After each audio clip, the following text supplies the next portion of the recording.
नमस्कार दोस्तों, आज मैं आपको सुनाऊंगी बंदर और मगरमच्छ की एक मज़ेदार कहानी। एक जंगल में एक तालाब था। उसके किनारे पर बहुत सारे जामुन के पेड़ थे। उस पर एक बंदर रहता था। वह बंदर रोज मीठे मीठे जामुन तोड़कर खाया करता था और अपने दोस्तों को भी देता था। उसी तालाब में एक मगरमच्छ रहता था।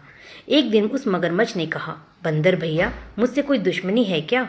मुझे तुम यह मीठे फल क्यों नहीं देते?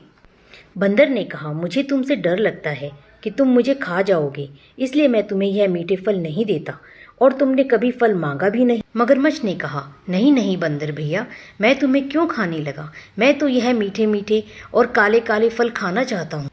बंदर ने तुरंत काले काले पके हुए जामुन तोड़े और मगरमच्छ के लिए तालाब में फेंक दिया। मगरमच्छ ने जामुन खाए, उसे बहुत स्वादिष्ट लगा। अब धीरे धीरे दोनों में दोस्ती होने लगी। बंदर रोज मगरमच्छ को मीठे मीठे फल खिलाता और वह रोज आपस में बहुत सारी बातें किया करते। एक दिन मगरमच्छ उन फलों में से कुछ फल बचाकर अपने घर अपनी पत्नी के लिए ले गया। उसकी पत्नी ने वह मीठे फल खाए, उसे भी बहुत स्वादिष्ट लगा। उसने कहा, तुम यह फल कहाँ से लाई हो? मैंने तो आज से पहले इतने स्वादिष्ट फल कभी नहीं खाए। मगरमच्छ ने अपनी और बंदर की दोस्ती की बात बताई।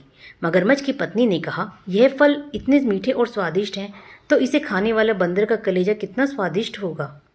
मुझे उस बंदर का कलेजा खाना है। मगरमच्छ ने कहा, नहीं, यह गलत है। मैं अपने दोस्त को धोखा नहीं दे सकता।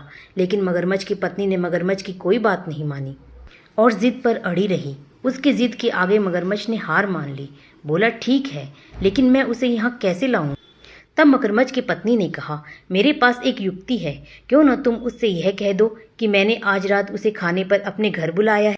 वह तुम्हारे साथ आ जाएगा तो मैं उसे मारकर उसका कलेजा खा लूंगी। मगरमच्छ ने कहा, ठीक है, मैं ऐसा ही करता हूँ। मगरमच्छ वापस गया और फिर बंदर ने उसे मीठे मीठे जामुन खाने को दिए। मगरमच्छ ने जामुन खा लिया। फिर बोला, बंदर भैया, तुम मुझे रोज यह मीठे मीठे जामुन खिलाते हो, मैं तुम्हें कुछ नहीं खिला पाता। जब यह बात मैंने अपनी पत्नी को बताई तो उसने मुझे बहुत डांटा। उसने कहा, बंदर भैया को आज अपने घर खाने पर बुला लो। मैं तुम्हें अपने घर खाने पर बुलाने आया हूँ। तुम क्या मेरे साथ चलोगे? बंदर ने कहा, हाँ, चल तो सकता हूँ, लेकिन मुझे तो तैरना नहीं आता। मगरमच्छ ने कहा, बंदर भैया, तुम घबराओ मत, तुम मेरी पीठ पर बैठ जाओ, मैं तुम्हें अपने घर ले चलता हूँ। खाना खाकर मैं तुम्हें वापस यहीं छोड़ जाऊंगा। बंदर ने कहा, ठीक है, फिर चलो। बंदर पेड़ के नीचे उतरा और मगरमच्छ की पीठ पर बैठ गया। मगरमच्छ उसे तालाब के अंदर ले गया।